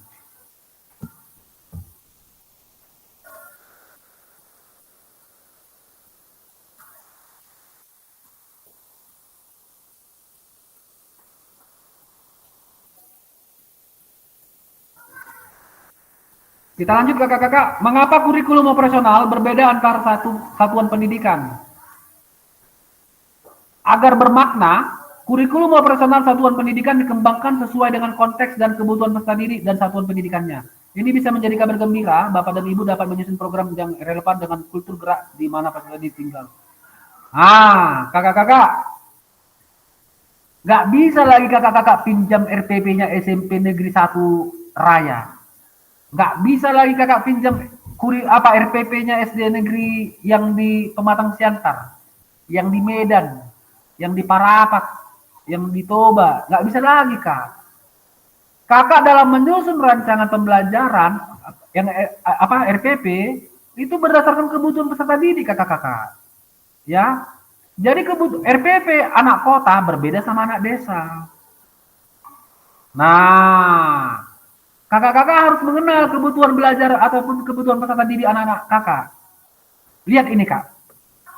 Agar bermakna, kurikulum operasional satuan pendidikan dikembangkan sesuai dengan konteks dan kebutuhan peserta didik di sekolahnya masing-masing. Itu maksudnya kakak-kakak. Jadi kakak-kakak mungkin, atau bukan kakak-kakak ya, atau orang lain yang pernah kakak kenal atau pernah mati, dipinjamnya RPP sekolah lain, mintalah filemu, katanya ya kan, diedit-editnya, di printnya, dilaporkannya sama capsetnya, ini ya Bu, RPP ku ya Bu, katanya. Oh, nggak bisa lagi kayak gitu, Kak. Nggak bisa lagi kayak gitu. Kepala sekolah yang pintar terus tahu itu, Kak. Terus tahu itu. Ini kan kebutuhan peserta didikku kan, anak-anak siswa pun ku kenal ini semua. Ya kan? Misalkan ini contoh kecil. Satu sekolah anaknya suka makan lapet misalnya. Kebutuhan peserta didiknya. Ya kan? Misal, ini contoh ya. Rupanya kakak buat RPP kakak kebutuhannya makan daging. Nah, kepala sekolah yang pintar terus tahu itu, Kak. Bahwasanya kakak ngambil perangkat pembelajaran orang lain. Nggak bisa lagi kayak gitu, Kak. Kalau makan lapetnya siswa kita, ya kan? Makan lapet juga lah kita buat RPP-nya, ya kan? Jangan kita buat makan daging. Nggak ngerti nanti anak-anak kita itu, Kak. Nggak nyampe nanti ke situ pikirannya. Ya, mungkin makan daging tadi anak kota, ya kan, anak-anak SMP di Medan ataupun di SMA di Medan gitu. Begitu kita buat RPP kita makan daging, yang mana tanpa sepengetahuan Kepsek kita pinjam RPP orang, ketahuan itu, Pak. Kepsek yang pintar terus tahu itu. Mana RPP-mu Pak Marpaung? Ini Bu. Dicek and recheck, ya kan. Apa kebutuhan peserta didik kita Pak Marpaung? Dalam hal olahraga Bu, penyajian gerak untuk ini Bu harus seperti ini Bu misalnya. Oh, terus ini kenapa seperti ini? Bapak buat ini seperti ini katanya. Ketahuan Bapak Ibu salah. Yang dari mananya Bapak ambil RPP ini? Nah, itu dia. Ketahuan. Kalau kepala sekolahnya disiplin. Ya. Oke, Bapak Ibu, bisa ya Bapak Ibu ya? Saya ulangi sekali lagi. Dalam penyusunan RPP, sesuaikan dengan kebutuhan peserta didik, yang mana acuannya tadi sudah ada. Apa acuannya? Capaian pembelajarannya tadi, berdasarkan capaian pembelajaran. Turunkan dia. Nah, ini kan ada di sini. Ini bisa menjadi kabar gembira katanya. Bapak dan Ibu dapat menyusun program yang relevan dengan kultur gerak di mana peserta didik tinggal. Bisa ya Bapak Ibu? Mengerti ya, paham ya maksudnya di sini ya? Oke Bapak Ibu, kita lanjut ke slide berikutnya. Mari berbagi cerita pada saat Bapak Ibu menyusun kurikulum PJOK.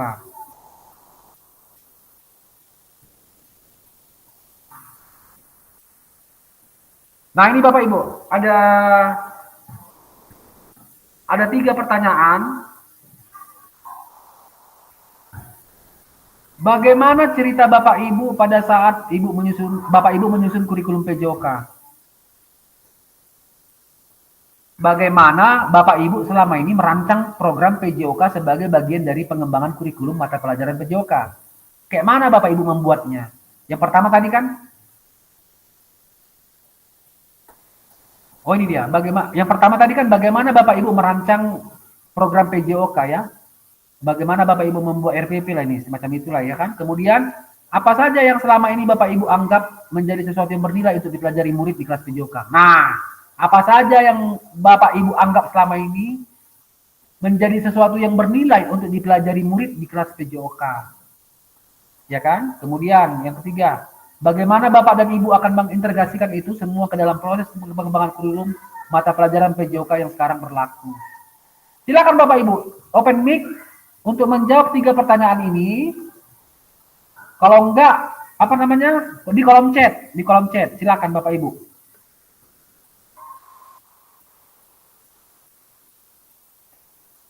Ayo Bapak Ibu aktif di kolom chat atau enggak open mic. Kak, saya Kak selama ini merancang program PJOK khusus RPP. Aduh, ku minta Kak sama kawan-kawan yang sana Kak. Tak, malas aku Kak. Bisanya aku Kak, tapi aku malas. Nah, samanya itu. Kan? Jadi ku minta lah Kak sama Kak. Supaya lebih nyaman aku Kak, enak. Simple kerjaanku. Enggak ku sesuaikan sama kebutuhan peserta didikku Kak. Nah, silakan Bapak Ibu, open mic atau kolom chat, manfaatkan kolom chat. Silakan Bapak Ibu. Ini nomor 1. Kemudian ini nomor 2, kemudian ini nomor 3. Bapak Ibu bisa foto. Nanti satu orang menjawab satu pertanyaan ya. Kemudian nanti gantian.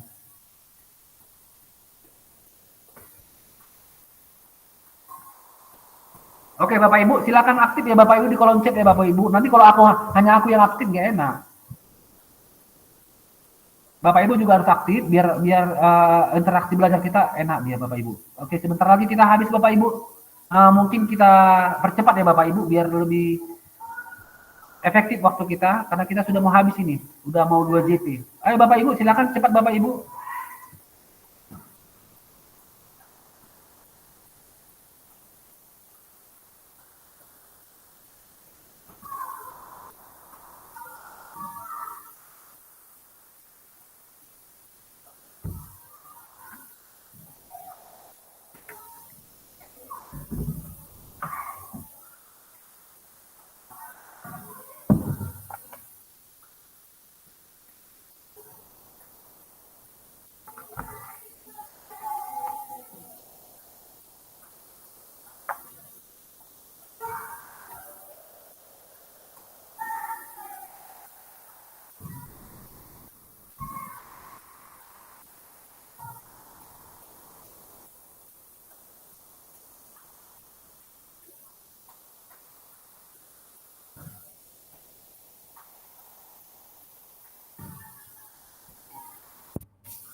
Ya, Bang Boket Menpurba.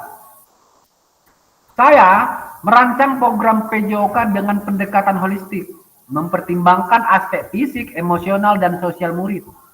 Saya melakukan analisis kebutuhan untuk memahami minat dan kemampuan siswa, lalu menyusun tujuan pembelajaran yang jelas.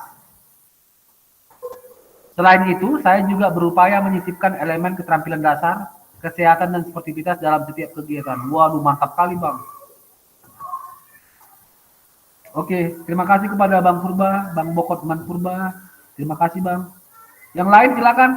Kalau mau kasih tanggapan open mic, kalau mau kasih masukan silakan. Bisa open mic, bisa di kolom chat. Ayo 2-3 orang lagi lah, yuk. Biar kita lanjutkan ini slide-nya.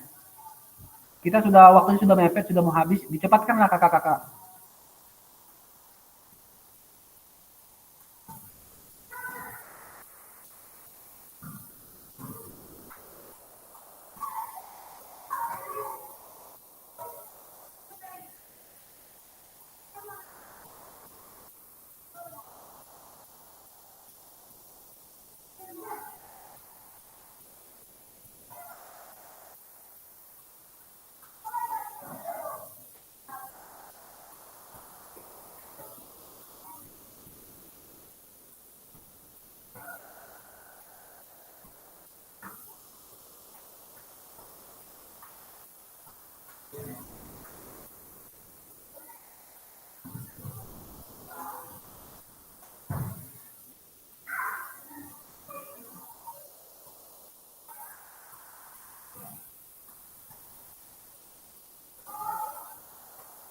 Ayo open mic atau di kolom chat juga boleh. Masih Bang Boket main purba. Yuk, yang lain bagaimana nih? Ayo.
Oke, Kak Aidil di sini bilang mengembangkan instrumen penilaian dan rencana asesmen. Mantap, Kak.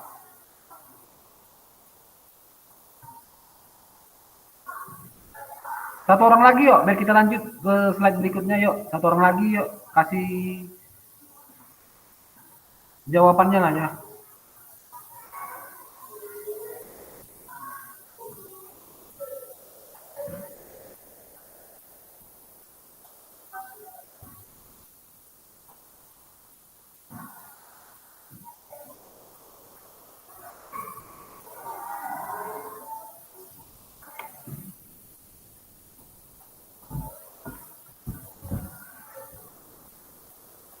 Ayo kakak, saya tunggu kak, satu jawaban lagi kak, yuk kak. Kak Lasto, Kak Yuni, Kak Mindo, Kak Medi, Kak Nila, Kak Medi.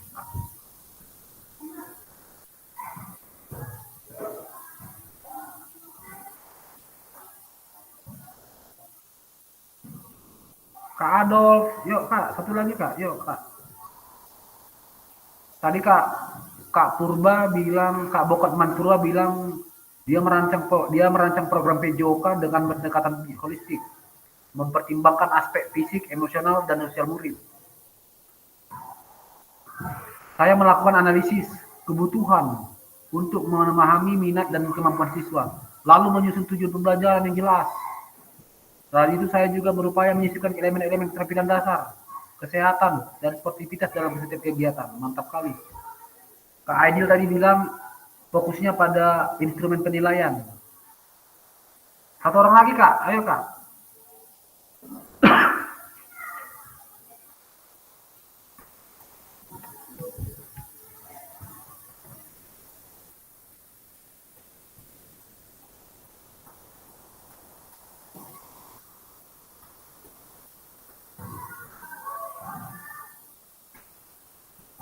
Nah ini dia kakak-kakak. 6 faktor yang mempengaruhi pengembangan program PJOK. Yang pertama itu kebutuhan dan karakteristik peserta didik. Nah ini kak, bayangkan kakak lah, dibuat dia nomor 1 kak. Yang pertama, dalam merancang kakak pengembangan program PJOK atau pembuatan RPP nanti kakak, ya kan? Kebutuhan dan karakteristik peserta didik itu yang paling utama. Anak kakak di sekolah itu apa kebutuhannya? Kubika, apelkah, ya kan? Jangan salah kak, jangan salah menempatkan kebutuhan peserta didik. Nanti nggak sanggup anak-anak kakak memenuhi keberhasilan tujuan pembelajaran tadi, nggak sanggup. Kakak yang saya capek. Yang simpel-simpel aja kak. Kurikulum merdeka kakak, merancang program pengajaran kakak, merdeka kakak, merancang program pengajaran kakak, itu maksudnya kak. Jangan kakak buat persulit diri kakak. Makanya kak, jangan minta RPP kakak dari orang lain. kerjakan sendiri Kak. Ya, kalaupun Kakak minta dari yang lain ataupun dapat dari sumber mana, udah edit Kak. Edit dia Kak, ya. Jangan utuh-utuh itu Kakak jiplak. Jangan Kak. Nanti lari dari kebutuhan peserta didik kita. Oke Kak ya, bisa ya Kak. Kemudian yang kedua, konteks masyarakat. Yang ketiga, masalah waktu. Yang keempat, alokasi jamnya. Kemudian cakupan dan tahapan. Kemudian teknologi. Nah, ini dia Kak, ada 6 dia faktor yang mempengaruhi pengembangan program PJOK. Bisa Kakak screenshot, bisa Kakak foto ini Kak. Ya.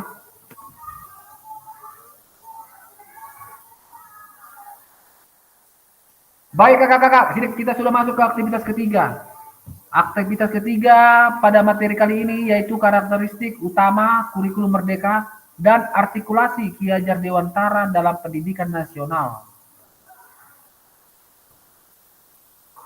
Muncul lagi pertanyaan kakak-kakak. Kakak-kakak kalau ada pertanyaan cepat-cepatlah dijawab Kak. Atau open mic atau apa aktif lah Kak. Aku jadi kayak komunikasi satu arah, nggak enak dia. Ya, nanti yang komentar di kolom chat paling 1 orang 2 orang. Janganlah gitu Kak. Aktif lah Kak, biar enak kita Kak belajarnya. Ya, jadi aku tahu masalah kakak-kakak yang kemudian bisa kita pecahkan bersama. Oke ya kakak-kakak. Nah, ini lagi muncul lagi pertanyaan. Menurut Bapak Ibu, kata kunci apa yang berulang kali kita telah bahas dalam mengembangkan kurikulum PJOK? Apalah Bapak Ibu? Yang kita bahas-bahas tadi. Apa kata kuncinya yang sering kita bahas tadi, yang aku ini kan ingat-ingatkan terus. Kira-kira menurut Bapak Ibu, kata kunci apa yang berulang kali kita telah bahas dalam pengembangan kurikulum PJOK? Silakan di kolom chat Kakak Iwan. Kalau nggak open mic.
Ya, ini dia ada satu Kakak Bokot Manpurba, langkah-langkah pengembangan kurikulum diagnosis, langkah-langkah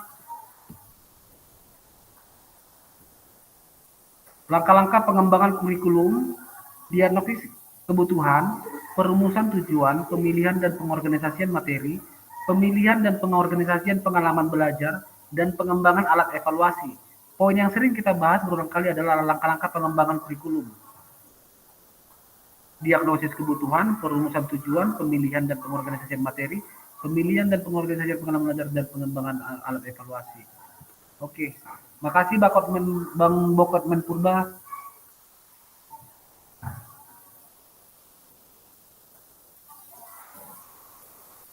Baik Bapak Ibu, saya kasih bantu jawaban yang sering tadi kata kunci yang berulang kali kita bahas-bahas yaitu backward design-nya ya Bapak Ibu ya. Backward design-nya ya. Desain mundur pada pengembangan kurikulum PJOK, mulai dari tujuan pembelajaran, asesmen penilaian, dan strategi mengajarnya. Itu yang sering-sering kita ulang tadi.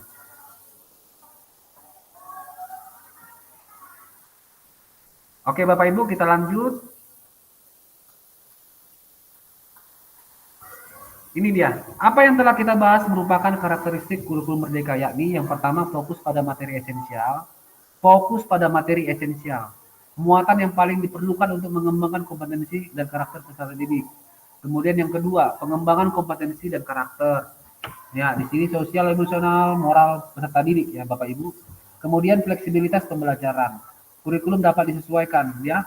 Bapak Ibu dapat menyesuaikan dengan kebutuhan peserta didik. Bapak Ibu rubah itu RPP-nya Bapak Ibu. Sesuaikan dengan kebutuhan peserta didik Bapak Ibu di sekolah ya.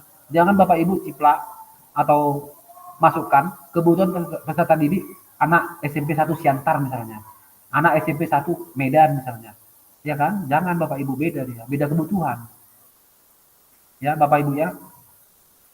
Baik, kita lanjut. Mari kita diskusikan pemikiran Ki Hajar Dewantara secara lebih jauh dan mengaitkannya dengan karakteristik kurikulum merdeka. Ini dia Bapak Ibu, Ki Hajar Dewantara menggarisbawahi bahwa maksud pendidikan adalah menuntun segala kodrat yang ada pada anak-anak. Menuntun segala kodrat yang ada pada anak-anak agar mereka dapat mencapai keselamatan dan kebahagiaan yang setinggi-tingginya, baik sebagai manusia maupun sebagai anggota masyarakat.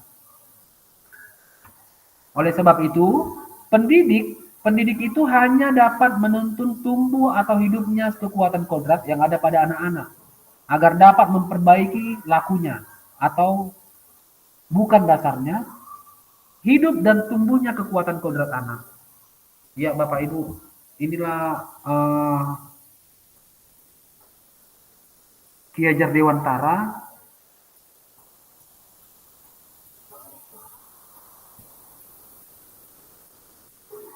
yang mengaitkan dengan karakteristik kurikulum merdeka ya. Pemikiran Ki Hajar Dewantara yang mengaitkan dengan karakteristik kurikulum merdeka. Ini dia Bapak Ibu. Jadi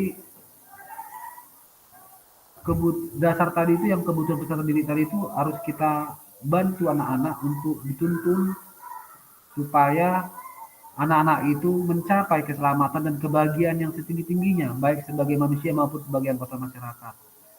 Nggak usah Bapak Ibu paksa dia harus berhasil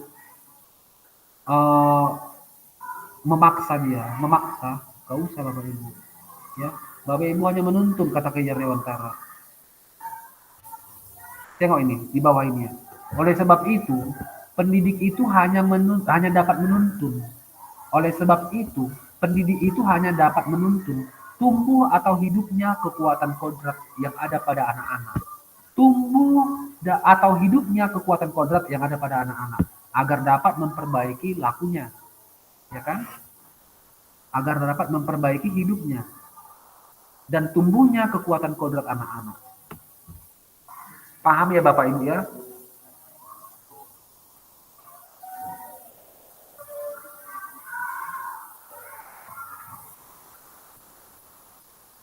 Ya, ini dia. Pada akhir sesi kita hari ini, Bapak Ibu, yang pertama peserta dapat memahami 3 karakteristik utama kurikulum merdeka serta keterkaitannya dengan prinsip pemikiran Ki Hajar Dewantara. Kemudian yang kedua, peserta mampu memahami pengembangan kurikulum PJOK. Yang ketiga, peserta mampu memahami penyusunan program PJOK yang berkualitas dengan backward design. Bisa ya Bapak Ibu paham yang 3 ini Bapak Ibu ya? Iya kan? 3 karakteristik utama tadi apa? Ini dia. Fokus pada materi esensial, pengembangan kompetensi dan karakter, kemudian fleksibilitas pembelajaran. Ini dia Bapak Ibu. Kemudian, peserta mampu memahami pengembangan kurikulum PJOK. Ya, Bapak Ibu harus bisa mampu memahami pengembangan kurikulum PJOK Bapak Ibu. Ya, jangan lari dari standar dari pusat yang sudah diberikan ya. Kemudian yang ketiga, peserta mampu memahami penyusunan program PJOK yang berkualitas dengan backward design. Ya, segitiga terbalik. Diawali semua dengan tujuan pembelajaran, kemudian asesmen penilaian, kemudian strategi mengajar. Backward design, segitiga terbalik. Ya, berjalan mundur, desainnya mundur dia. Maksudnya mundur kayak mana ya maksudnya mundur ya? tujuan pembelajarannya dulu Bapak Ibu kita tentukan. Ya kan? Nah, kemudian masuk kita ke asesmen penilaian, kemudian kita masuk ke strategi mengajar. Setelah kita tentukan semua, barulah kita mengatur strategi pembelajaran kita untuk mencapai tujuan pembelajaran tadi. Contoh Bapak Ibu mau ke Jogja. Kemana target kita? Ke Jogja. Kemana tujuan kita? Ke Jogja. Terus selama di Jogja, sebelum sampai ke Jogja kita mengapain? Nanti kita istirahatnya di sini, di Tebing Tinggi, di Jakarta, di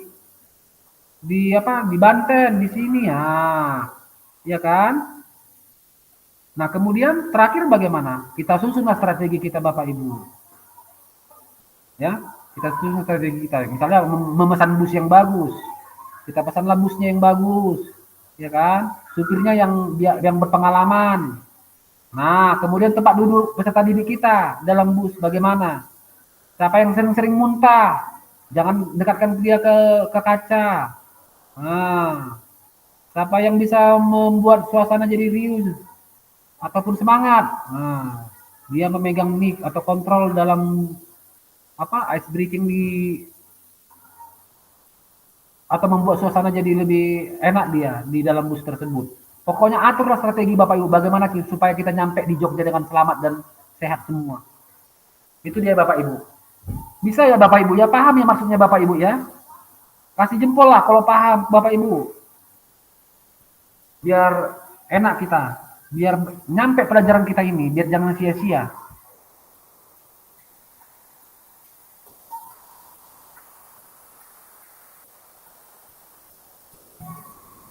Oke Bapak Ibu, terima kasih sudah berakhir pembelajaran kita. Nah, refleksinya silakan Bapak Ibu yang mau tanggapi, kasih pertanyaan, kasih masukan atau kasih tanggapan, silakan Bapak Ibu. Kita open mic sebelum kita tutup pembelajaran kita kali ini. Bapak Ibu, pembelajaran kita kali ini penting loh, sangat penting kali loh. Jangan Bapak Ibu sangka ini tidak penting, ya. Udah biasa kok aku lakukan. Enggak Bapak Ibu, enggak biasa Bapak Ibu lakukan ini. Bapak Ibu mungkin biasa dulu melakukannya pada saat kurikulumnya 2013 atau KTSP, ya kan? Nah, sekarang Bapak Ibu pasti Bapak Ibu tidak biasa melakukannya. Apa itu? Nah, berdiferensiasi Bapak Ibu, pembelajaran berdiferensiasi. Ya, lakukan pembelajaran berdiferensiasi pada kurikulum Merdeka, ya. Diferensiasi konten, diferensiasi proses, diferensiasi produk. Jangan lupakan Bapak Ibu. Ada yang mau nanggapi Bapak Ibu, ada yang mau kasih masukan, ada yang mau kasih ide, saran, kritik, silakan Bapak Ibu. Enggak apa-apa Bapak Ibu. Kita di sini belajar, saya tidak menggurui, saya hanya menjembatani, memfasilitasi Bapak Ibu. Terutama di LMS Bapak Ibu. LMS kita dikerjakan ya Bapak Ibu, jangan sampai dibiarkan dicuekin. Nanti time spend Bapak Ibu terhitung di situ Bapak Ibu. Bapak Ibu nanti akan dibayarkan melalui waktu yang tadi. Time spend dan pengerjaan tugas-tugas Bapak Ibu. Nanti ada admin dari BBG tersebut yang memeriksa semua tugas-tugas Bapak Ibu. Begitu Bapak Ibu tidak lengkap tugasnya, ya, tidak lengkap tugasnya, time spend-nya tidak memenuhi, Bapak Ibu akan dibayarkan sedikit. Ya, Bapak Ibu akan dibayarkan sedikit nanti.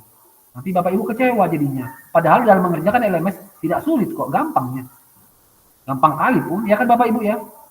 Bisanya itu. Ya. Kalau nggak ngerti Bapak Ibu dalam pengerjaan LMS, dalam berselancar di LMS, silakan tanya saya Bapak Ibu. 24 jam aku siap membantu Bapak Ibu. 24 jam. Bayarkan Bapak Ibu lah 24 jam. Ya. Kalau pada saat jam 2 pagi kalau terbangun aku balas WA-nya. Kalau nggak terbangun ya besok paginya lah. Pasti ku balas. Karena aku adalah kamu, kamu adalah aku. Ya kan? Pada diklat ini.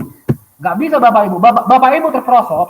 Bapak Ibu gagal di sini. Aku juga jadi gagal. Nanti kita jadi penilaian jelek dalam BBGP Sumut ataupun Kemendikbud untuk kita semua.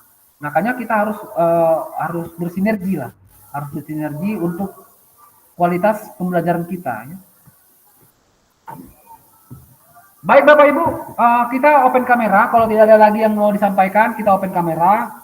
Kemudian yang lain-lain yang belum kirimkan fakta integritas atau upload surat izin atasannya, silakan Bapak Ibu diupload lah ya izin atasan dan fakta integritasnya. Karena nanti pada saat tatap muka, luring, itu diminta sama pihak BPJS Sumut, dikumpulkan. Print outnya. Tapi kalau unggahannya, dia uploadnya itu di LMS dan di link yang kemarin. Ada 4 orang lagi, Kak Medi, Kak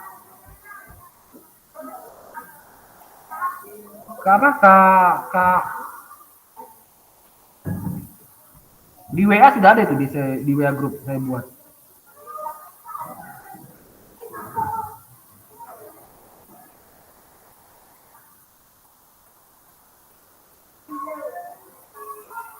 Kak Ardi, Kak Benri, Kak Medi, Kak Roni P. Nah, 4 orang lagi surat izin atasan dan fakta integritas. Ya, di-upload lah ya kakak-kakak berempat ya. Biar nggak jadi masalah nanti ke depannya. Terlalu sayang gara-gara masalah kecil jadi masalah besar, ya kan?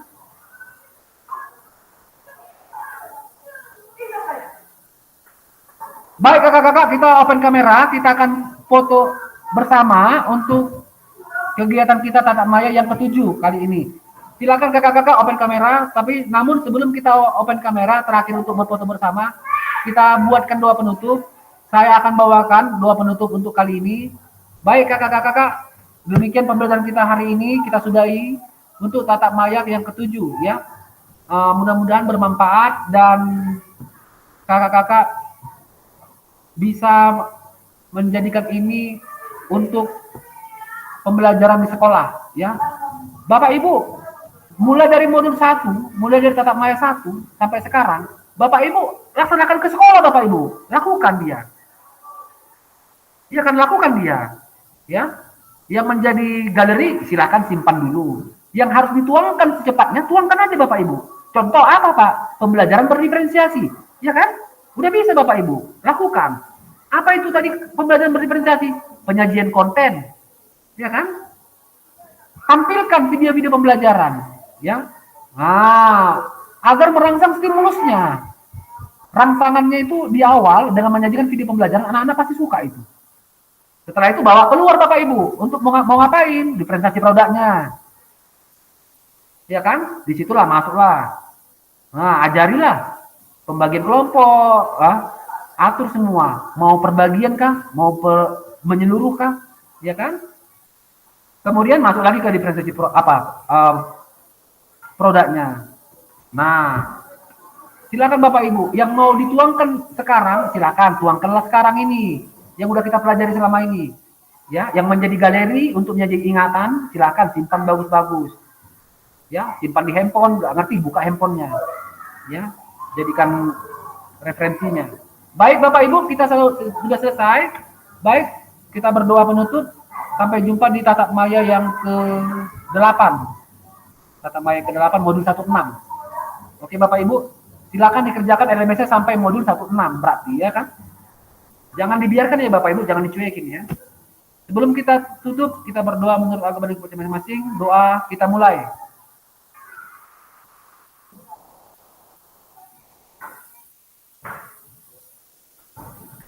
Doa selesai. Sebagai informasi Bapak Ibu, besok gelombang 1 sudah tatap muka, luring, ya. Gelombang 2 2 minggu lagi. 2 minggu lagi. Nah, informasi yang kami terima bahwasanya untuk luring itu tidak di hotel, tapi di sebuah sekolah yang punya fasilitas lengkap.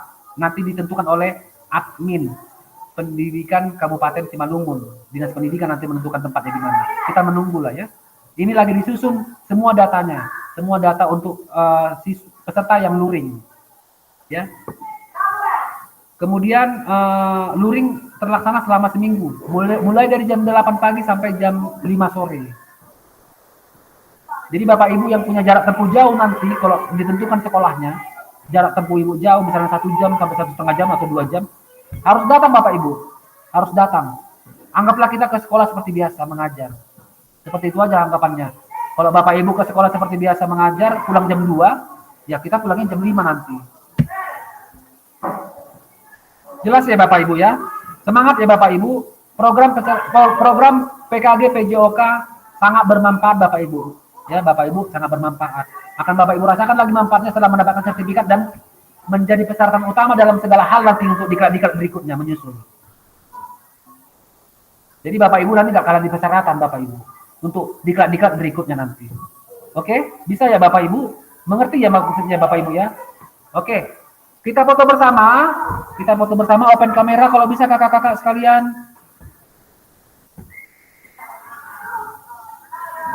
Kayak mana nih kakak gayanya? Kak Bokotman, Bang Purba kayak mana nih gayanya Bang? Oke, jempol.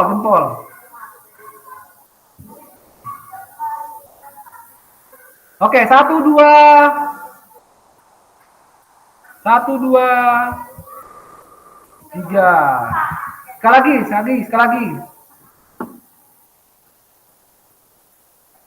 Satu lagi Bang Purba.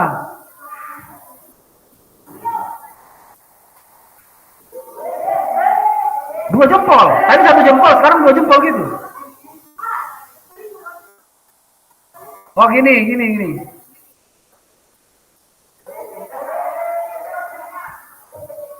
Itu nggak berbau pilkada kan Pak Purba? Nggak ada kode-kode itu kan? Nanti nggak enak pula. Aman ya? Aman ya? Oke, 2 jempol. Oke, 1, 2.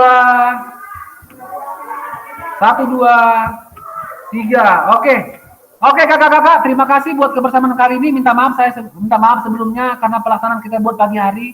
Saya harus kerja untuk persiapan luring besok. Kami besok pembukaan sudah ya di beberapa kabupaten di Sumatera Utara. Jadi aku minta maaf harus buat pagi jimit kita. Terima kasih ya Kak buat kerjasamanya. Terima kasih sekali buat kerjasama kita semua. Aku apresiasi buat kakak-kakak sekalian. Jimit berikutnya kita buat nanti di waktu yang berbeda, tidak lagi pagi ya. Hanya sekali ini aja. Aku minta maaf ya. Sampaikan sama yang protes. Mana tahu ada yang protes, sampaikan. Oke kakak-kakak, terima kasih. Kita tekan tombol merah setelah hitungan 3, 2, 1. Sebentar aku off recording dulu.